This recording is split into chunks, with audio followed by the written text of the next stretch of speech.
Salam sejahtera untuk kita semua. Pelajaran Sekolah Sahabat dengan tema utama Misi Allah, Misi Saya. Pelajaran ke-8, Misi kepada yang membutuhkan. Kamis 23 November, Kasih yang lebih besar. Seperti yang kita ketahui dan bahkan sangat mengetahuinya, kebutuhan itu tidak akan pernah berakhir. Jika kamu memiliki kemauan untuk menolong sesama, kamu akan memiliki banyak kesempatan. Apakah teman-teman dekat atau para pengungsi yang jauh, banyak orang-orang tetap berkekurangan dan kita harus melakukan apa yang bisa kita lakukan. Ketika kita bisa, kita harus menolong. Sepanjang pelayanannya di dunia, Yesus menolong mereka yang tidak bisa menolong diri mereka sendiri. Dalam beberapa kasus, Dia yang mengambil inisiatif dan pergi kepada mereka yang membutuhkan. Dalam kasus yang lain, sama seperti orang-orang yang menurunkan orang yang lumpuh dari atap supaya bisa membawanya kepada Yesus, sahabat-sahabat dari orang yang membutuhkan yang mengambil inisiatif. Tidak ada kasih yang lebih besar daripada kasih seorang yang memberikan nyawanya untuk sahabat-sahabatnya. Yohanes 15 ayat 13. Bagaimanakah kita mengaplikasikan prinsip ini dalam pelayanan kita kepada orang lain? Sebuah keluarga misionaris melayani selama 6 tahun di Trinidad dan Tobago. 3 tahun pertama mereka hidup di sebuah komunitas Hindu dan Muslim. Banyak orang Hindu keberatan karena orang Kristen sebelumnya menolak undangan ke acara ucapan syukur tahunan. Pada suatu hari, orang Kristen atau keluarga misionaris ini menghadiri perayaan ucapan syukur dari seorang teman Hindu mereka yang baru. Mereka melakukan hal ini karena mencontoh Yesus. Dia mengunjungi temannya ketika mereka mengundangnya pada perayaan mereka yang spesial. Kenyataannya, ajaran mereka mengajarkan bahwa tamu atau sahabat yang datang itu membawa berkat ke dalam rumah dan tuan rumah yang mengundang.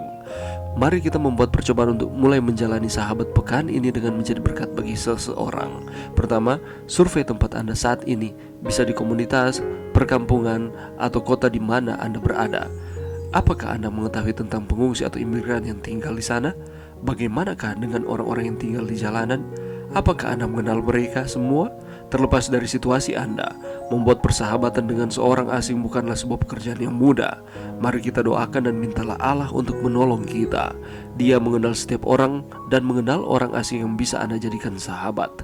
Ingatlah, tujuannya adalah untuk menjadi sahabat mereka, sehingga Anda bisa menolong mereka dengan menuntun mereka kepada Allah untuk mendapatkan pertolongan.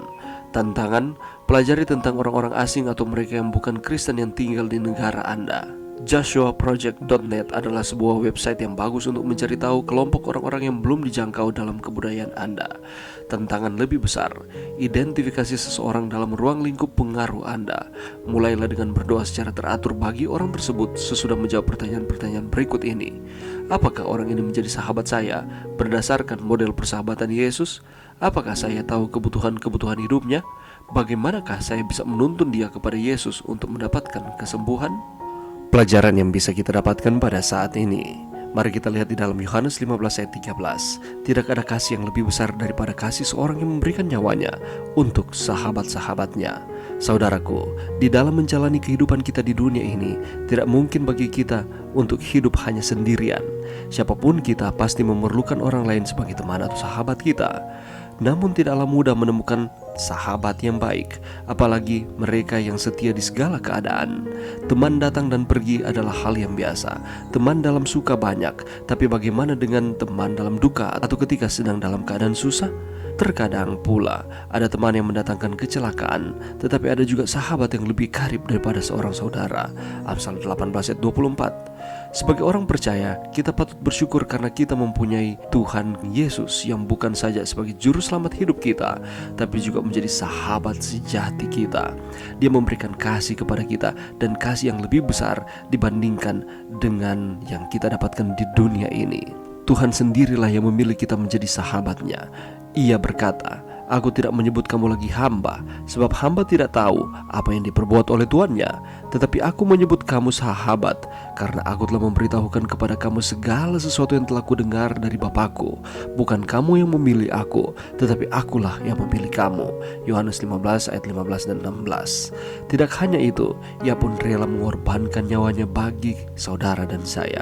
Kalau ia rela mengorbankan nyawanya, masakan ia akan tinggal diam ketika kita sedang dalam masalah-masalah, tantangan-tantangan kehidupan kita yang datang silih berganti di dunia ini? Teman, sahabat, dan orang-orang yang kita kasihi di dunia ini sewaktu-waktu bisa saja pergi meninggalkan kita. Tetapi Janji yang diberikan oleh sahabat sejati kita, aku sekali-kali tidak akan membiarkan engkau, dan aku sekali-kali tidak akan meninggalkan engkau. Ibrani 13 ayat 5. Dan inilah yang seharusnya menjadi kekuatan dan penghiburan, bahkan pengharapan bagi kita setiap hari. Tuhan berjanji bahwa Dia tidak akan membiarkan dan meninggalkan kita bergumul sendirian di dunia ini. Oleh karena itu, apa yang harus kita lakukan? Jangan pernah merasa sendirian. Ada Tuhan Yesus di samping kita. Kalau kita percaya bahwa Dia adalah juru selamat dan sahabat kita, maka sebesar apapun persoalan yang kita alami, seberat apapun pergumulan yang ada di dunia ini, kita akan sanggup berkata, segala perkara dapat kutanggung di dalam Dia yang memberikan kekuatan kepada kita. Dan apa yang harus kita lakukan? Mari kita mengaplikasikan Yohanes 15 ayat 13 ini di dalam kehidupan kita. Kita menjadi sahabat-sahabat yang baik bagi saudara-saudara yang ada di sekitar kita. Kita menjalin hubungan dengan mereka. Kita mengetahui akan setiap kebutuhan-kebutuhan mereka. Kita mendoakan mereka dan meminta Allah untuk menolong kita, membantu mereka. Dan Allah yang mengenal setiap orang akan mengarahkan kepada kita. Mengapa melakukan akan hal ini? Tujuannya adalah untuk kita dapat menjadi sahabat bagi mereka, sehingga kita bisa menolong mereka dengan menuntun mereka kepada Allah untuk mendapatkan pertolongan. Karena sahabat yang sejati bukanlah manusia, tetapi hanyalah Yesus Kristus yang rela memberikan nyawanya untuk saudara dan saya. Itulah sebabnya, karena Allah mengasihi kita, mari kita mengasihi sesama manusia seperti diri kita sendiri. Mari berdoa. Terima kasih Tuhan atas firman-Mu pada saat ini. Terima kasih Tuhan oleh karena melalui anak-Mu Yesus Kristus memberikan kasih yang lebih besar di dalam kehidupan kami. Bantu kami Tuhan untuk kami peduli terhadap sesama kami. Ini doa kami Tuhan di dalam nama Yesus. Amin.